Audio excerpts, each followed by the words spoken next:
Hello दोस्तों, welcome back to my channel. अगर आपने अभी तक मेरे चैनल को सब्सक्राइब नहीं किया है तो जल्दी से मेरे चैनल को सब्सक्राइब कर दें। इस पार्ट की शुरुआत में दिखाया जाता है कि आज कॉलेज एंट्रेंस एग्जाम है। शामी जब एग्जाम देने के लिए जा रही होती तो इसके हाथ में वो लकी शाम होता है जो कि शामी को ऋषि ने दिया था। आज रिजल्ट होता है। शामी अपने पेरेंट्स के साथ जब रिजल्ट चेक करती है तो इसके मार्क्स 608 होते हैं। ये देख कर शामी और इसके पेरेंट्स बहुत खुश हो जाते हैं। शामी के पेरेंट्स ये गुड न्यूज सबके साथ शेयर करने के लिए चले जाते हैं। शामी आज भी ऋषि को बहुत मिस कर रही होती है। शामी कहने लगती है कि आखिर ऋषि तुम कहाँ पर चले गए हो। आज जब शामी अपना रिजल्ट कार्ड लेने के लिए स्कूल आती है तो इसकी टक्कर लिन से हो जाती है। शामी लिन से सॉरी करती है कि मैंने तुम्हें देखा नहीं। लिन कहती है कि कोई बात नहीं। शामी यहाँ से जाने लगती है तो लिन कहती है कि मैंने सुना है फिल्म अकेडमी ने तुम्हें as a top student accept कर लिया है। ये शामी को कंग्रेचुलेशंस कहती है तो शामी इसको भी कंग्रेचुलेशंस देती है कि तुम्हारा एडमिशन तुम्हारी आइडियल यूनिवर्सिटी में हो गया है। लिन शामी को बताती है कि मैंने डिसाइड कर लिया है कि ग्रेजुएशन के बाद मैं जर्मनी चली जाऊंगी। ये कहकर लिन चली जाती है। अब वांगशा शामी को फोटो लेने के लिए बुला रही होती है। जब ये लोग फोटो लेने लगते हैं तो कोई नहीं यहाँ पर छुपकर देख रहा होता है। शामी को भी लगता है कि कोई इसको देख रहा है,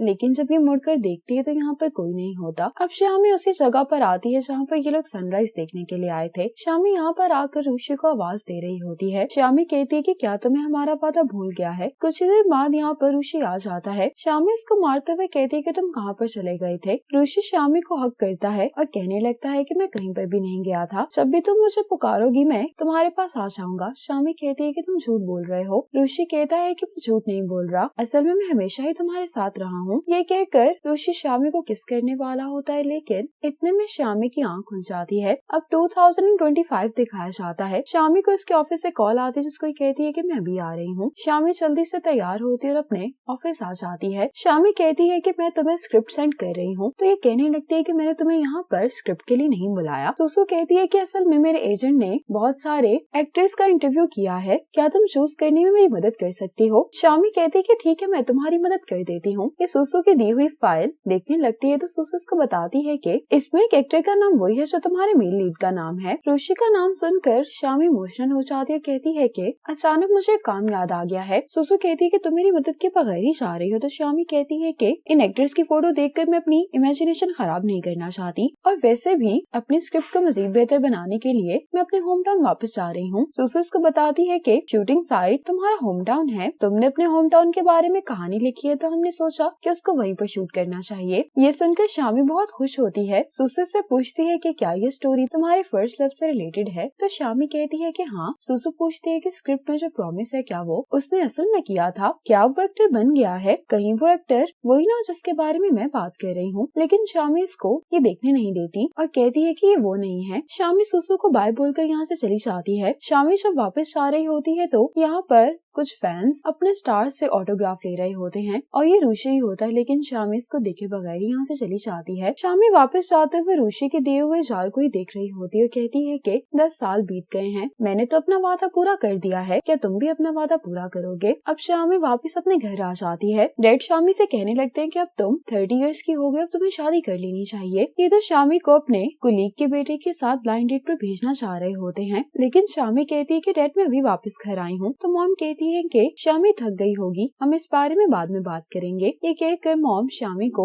इसके रूम में भेज देती हैं। शामी जब अपने कपड़े निकाल रही होती है तो ये जार बेड के नीचे चला जाता है। शामी इस जार को निकालने की कोशिश करती है लेकिन ये निकल नहीं रहा होता। तो शामी हैंगर की मदद से इस जार को निकालने की कोशिश करती है। जार तो बाहर नहीं आता लेकिन एक बॉक्स बाहर आ जाता है। शामी जब इस बॉक्स को खोलती है तो उसमें वो सारी चीजें होती है जो कि ऋषि ने शामी को दी होती हैं। शामी इस बॉक्स में पड़ी हुई एक एक चीज को जब देखती है तो उसको वो सभी मोमेंट्स याद आ जाते हैं जब ऋषि ने शामी को ये चीजें दी थी। अब शामी को वांगशा की कॉल आती है। शामी जब वांगशा को बताती है कि मैं होम टाउन वापस आ गई हूँ तो वांगशा बहुत खुश होती है और इसको बताती है कि मैंने जुने का प्रपोजल एक्सेप्ट कर लिया है। कल हमारी 10th एनिवर्सरी है, इसलिए हम एक गेट टुगेदर के बारे में सोच रहे हैं। अगर तुम फ्री हो तो तुम जरूर आना। शामी कहती है कि तुम फिक्र नहीं करो, मैं वक्त पर पहुँच जाऊंगी। आज शामी की जब वांगशा से मुलाकात होती है तो उसकी रिंग को देखकर शामी इसे कंग्रेचुलेशंस कहती है कि अब तो जल्दी तुम्हारी शादी होने वाली है। तो वंगशो कहती है कि मैंने सिर्फ प्रपोजल एक्सेप्ट किया है, इसका ये मतलब नहीं है कि हम फौरन शादी कर लेंगे। इतने में जुनी यहाँ पर आकर वंगशो से कहता है कि तुम अब ऐसी बातें नहीं कर सकती। ये शामी को देखकर बहुत हैरान होता है, कहता है कि तुम पहले से बहुत चेंज हो गई हो। जुनी वंगशो से कह रहा होता है कि अगर तुमने शादी पोस्टपोन करने के बारे में बात की तो मैं तुम्हारी अगली फोटोज वीचैट पर पोस्ट कर दूंगा। ये दोनों इसी बात पर झगड़ रहे होते हैं तो शामी दोनों को हंसते हुए कहती है कि तुम दोनों आज भी पहले जैसे हो। अब शामी अपने बाकी क्लासमेट से मिलकर भी बहुत खुश होती है। लुदायो कहने लगता है कि कल मैं अपने एक दोस्त को एयरपोर्ट पर पिक करने के लिए गया था। मुझे लगता है कि कल मैंने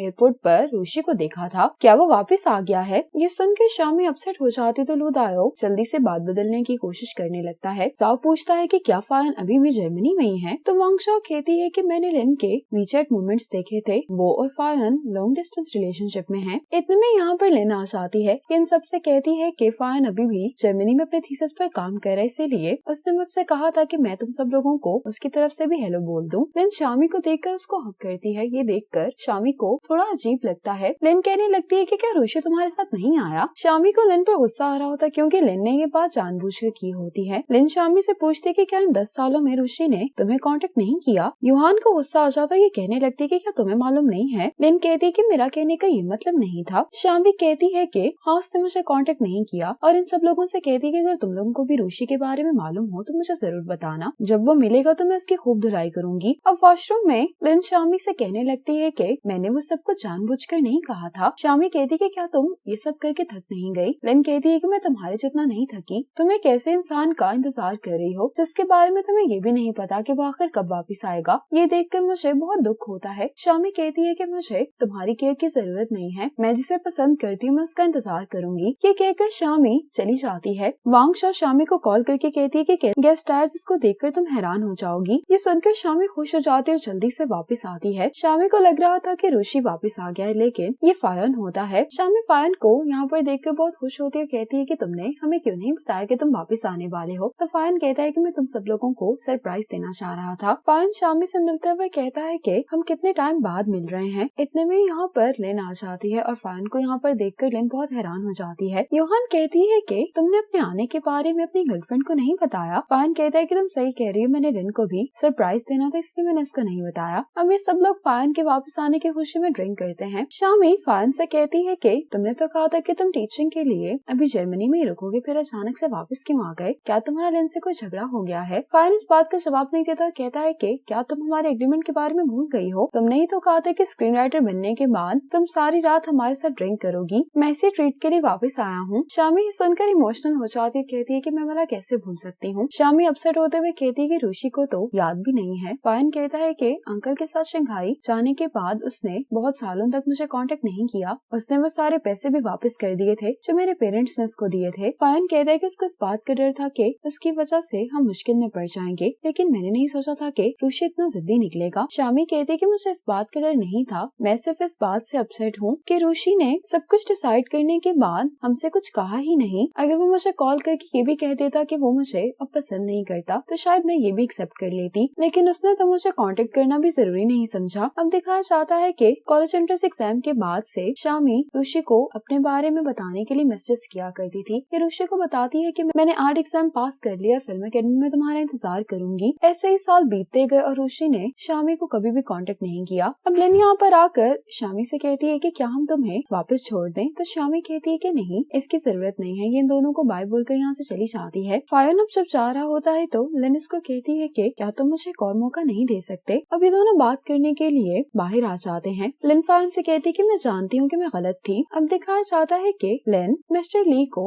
बहुत सारे गिफ्ट्स के लिए थैंक्स बोल रही होती है, तो ये कहता है कि क्या सिर्फ तुम मुझे थैंक्स बोलोगी? ये सुनकर लिन इसको किस करती है, लेकिन फायन ने ये सब कुछ देख लिया होता है। फायन लिन से कहता है कि तुम्हें किसी ऐसे इंसान को ढूंढना चाहिए जो तुम्हें वाकई में ही सूट करे। जहाँ तक बात रही हमारी, तो मुझे लगता है कि हम दोनों एक दूसरे के लिए सूटेबल नहीं हैं। लिन रोते हुए कहती है कि तुम अभी भी शामी को ही पसंद करते हो ना? इतने सालों से मैं तुम्हारे साथ थी, वो नहीं, लेकिन उसके बावजूद भी तुम सिर्फ मुझसे प्यार क्यों नहीं कर सकते? फायन इस बात का जवाब नहीं देता, इसलिए लिन यहाँ से चली जाती है। आज शामी वो सारी जगह विजिट कर रही होती है जहाँ पर ये ऋषि के साथ आई थी। अब शामी अपना स्कूल देखने के लिए आ जाती है। शामी के जाने के बाद यहाँ पर किसी को दिखाया जाता है। इसी मोमेंट पर ये एपिसोड खत्म हो जाती है।